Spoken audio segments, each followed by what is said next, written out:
Berarti sholat shofar hukumnya haram, tidak boleh. Nah, lalu bagaimana jika kita ingin melakukan sholat shofar dengan tata cara seperti tadi, 4 rakaat. Setiap rakaat Al-Fatihah 17, Al-Kausar 5, Al-Ikhlas 1, Al-Falah 1, An-Nas. Tenang, kata Syekh Abdul Hamid Kudus ada solusinya. Bagaimana solusinya agar sholat tersebut tidak jadi haram? Solusinya kata Syekh Abdul Hamid Kudus bahwa niatnya diniatkan sholat sunnah mutlak, jangan diniatkan sholat sunnah shofar.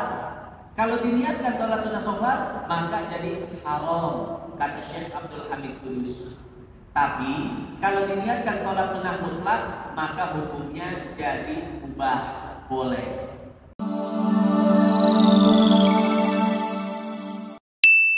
Amalan di Rebo Bekasan pada bulan Safar. Ini saya kutip dulu ya keterangannya. Nanti terakhir baru saya jelaskan hukumnya.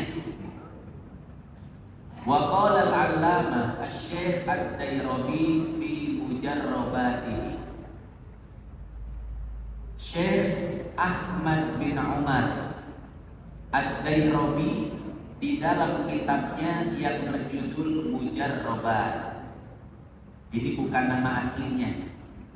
Nama asli kitab ini adalah Fathul Malikil Majid Linaf'il Abid wa Qam'i Kulli Jabbarin Anid. Ini namanya panjang banget.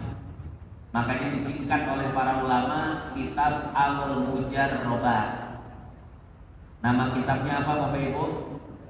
Al-Mujarrabat, dikarang oleh Imam Ad-Dairabi. Beliau mengatakan faidatun, ada sebuah faidah. Dzakar ba'dul arifin, sebagian arifin mengatakan min ahlil kasyfi wat tamkir, yang mana mereka itu adalah ahli kasyaf. Kasyaf itu adalah ketersikapan alam gaib. Jadi mereka bisa mengetahui sesuatu yang gaib, tentunya dengan izin Allah. Ya, di dalam surat Jin Allah Subhanahu wa taala berfirman, "Alimul ghaibi fala yudhiru ala ghaibihi ahada illa man irtada min rasul." Yang mengetahui sesuatu yang gaib cuma Allah. Adapun nabi, rasul dan para aulia, para orang-orang soleh, mereka mengetahui gaib itu bukan secara otomatis langsung mengetahui, akan tetapi diberitahu oleh Allah. Disikap alam gaib itu namanya kasyaf. Jadi ahli kasyaf adalah orang yang bisa melihat sesuatu yang gaib, dengan catatan tentu dengan izin Allah. Ayat-ayatnya banyak, hadis-hadisnya juga banyak. Ya. Jadi kalau tanpa izin Allah, seseorang itu tidak akan mengetahui sesuatu yang gaib. Apa kata ahli kasyaf? Annahu yanzilu fi kulli sanatin 300 alfi baliyatin wa isruna alfan minal baliyat. Setiap tahun akan turun 320.000 bala dan musibah. Wa kullu dzalika fi yaumil arbi'il akhir min Safar. Dan itu semua akan diturunkan oleh Allah pada hari Rabu Bekasan, hari Rabu terakhir di bulan Safar. Kalau masalah ini apakah benar, apakah tidak, apakah boleh kita meyakini hal tersebut atau tidak, nanti kita bahas hari Sabtu ya. Hari Sabtu ba'da subuh di Majlis Aisyah Basuni kita akan bahas hal tersebut. Boleh tidak meyakini sesuatu yang tidak disebutkan oleh Al-Quran dan oleh hadis. Ini kan tidak disebutkan di dalam Al-Quran, betul. Tidak disebutkan di dalam hadis-hadis Nabi, tapi ini disebutkan oleh para wali. Kata para wali ada 320.000 bala dan musibah yang Allah turunkan di Rabu Kasan. Boleh tidak kita mempercayai hal tersebut? Nanti akan kita bahas pada hari Sabtu. Nah, saya bacakan dulu keterangannya. Kata ahli kasyaf, sebagian para wali mereka mengatakan di hari Rabu Kasan ada 320.000 bala dan musibah yang Allah turunkan ke dunia ini. Fayaqulu dzalikal yaum as'aba ayyabis sana. Maka hari tersebut menjadi hari yang paling sulit dari 360 hari yang ada dalam satu tahun. Nah, ini Syekh Dairabi kemudian memberikan solusinya agar tidak terkena bala musibah yang jumlahnya 320.000 tersebut, maka seseorang harus melakukan ini. Apa amalannya? Faman shalla fi dzalikal yaumi 4 rakaat. Barang siapa yang melaksanakan sholat sebanyak 4 rakaat di hari Rabu Kasan. Ini saya kutip dulu, nanti hukumnya kita jelaskan di akhir. Boleh tidak melaksanakan sholat seperti ini? Ada amalannya, yaitu sholat 4 rakaat di Rabu Kasan. Yaqra'u fi kulli raka'atin minha ba'dal Fatihah. Ada bacaan-bacaan khusus. Apa bacaannya? Surata inna a'toina kal kautsar sab'a asyrata marrah. Setiap rakaat setelah membaca surat Al-Fatihah, maka baca surat Al-Kautsar sebanyak 17 kali. Inna a'toina kal kautsar fasholli li rabbika wanhar inna syani'aka huwal abtar. Baca 17 kali. Wal ikhlas khamsa marrat. Kemudian dilanjut membaca surat Al-Ikhlas sebanyak 5 kali.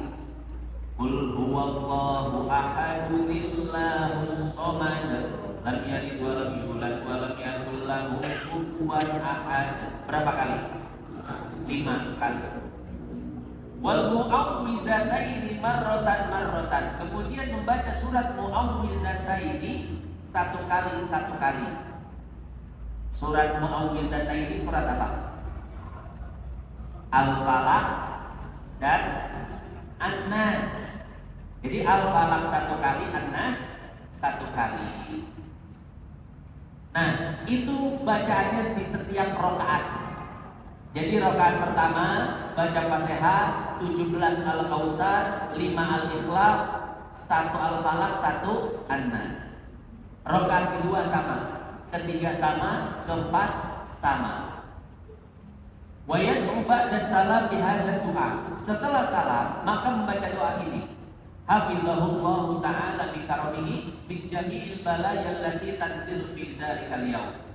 Setelah membaca doa tertentu yang nanti disebutkan oleh Imam Ad-Daironi, maka Allah Subhanahu wa taala akan menjaga orang tersebut, orang yang melaksanakan sholat 4 rakaat tadi, dari seluruh bala dan musibah yang Allah turunkan pada hari tersebut.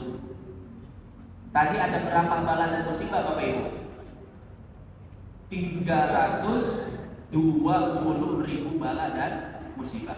Walam tahumma haulahu baliyatun min tilkal balaya ila tamamis sana. Sampai tahun depan, maka orang tersebut tidak akan tertimpa bala, penyakit, musibah, kebangkrutan dan lain sebagainya. Titik sampai sini. Ini saya baru nyebut amalannya ya, belum menentukan hukumnya.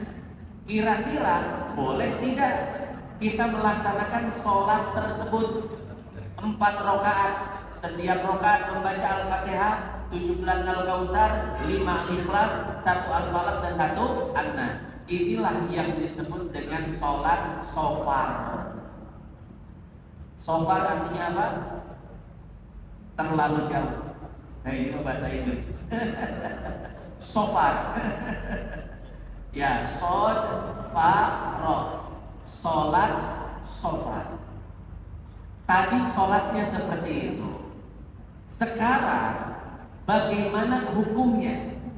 Boleh tidak melaksanakan sholat shofar?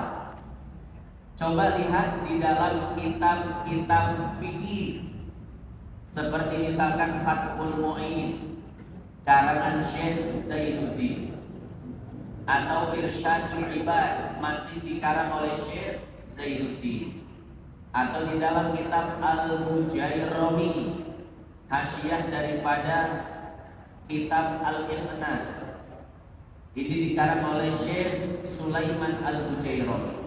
Para ulama fikih sepakat bahwasanya sholat shofar, sholat yang tadi disebutkan hukumnya muharramun, haram, tidak boleh dilaksanakan.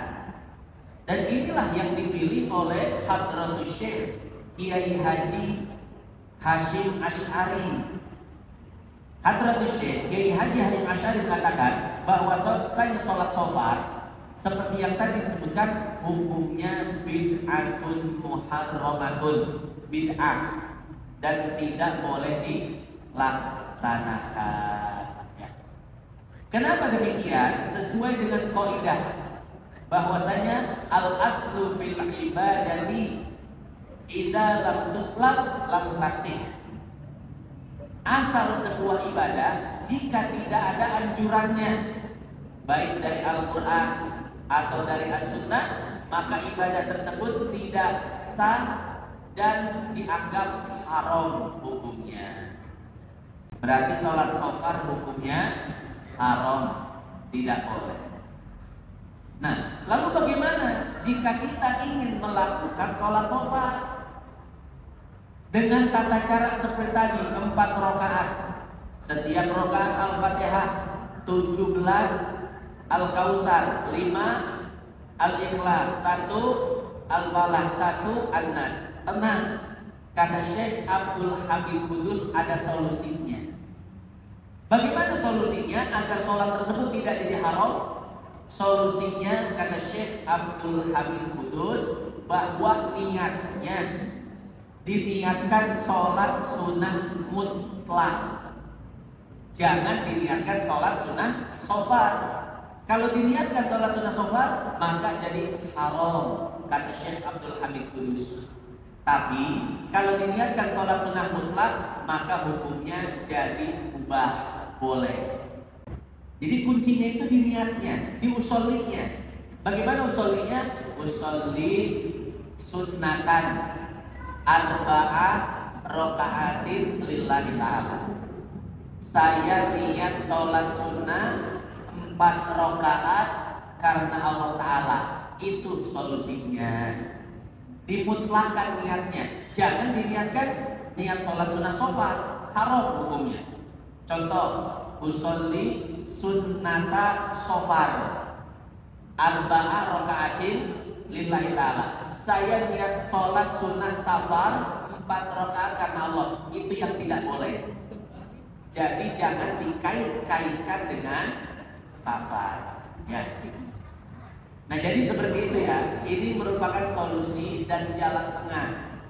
Karena kalau kita lihat ke kitab-kitab fikih, wabil khusus fikih Syafi'i, para ulama menyepakati bahwasanya sholat-sholat seperti ini yang tidak ada anjurannya itu adalah sholat yang bid'ah, yang haram, tidak boleh dilaksanakan. Makanya dikasih solusi oleh Syekh Abdul Habib Kudus. Niatnya jangan niat sholat sunnah shofar, tapi niat sholat mutlak. Cuman begini Bapak Ibu, ini pribadi saya ya. Kalau tadi berbicara masalah hukum, saya berbicara masalah teknis. Teknisnya begini, kalau Bapak Ibu ingin melaksanakan sholat ini, maka selesaikan dulu sholat-sholat sunnah yang memang dianjurkan oleh Nabi.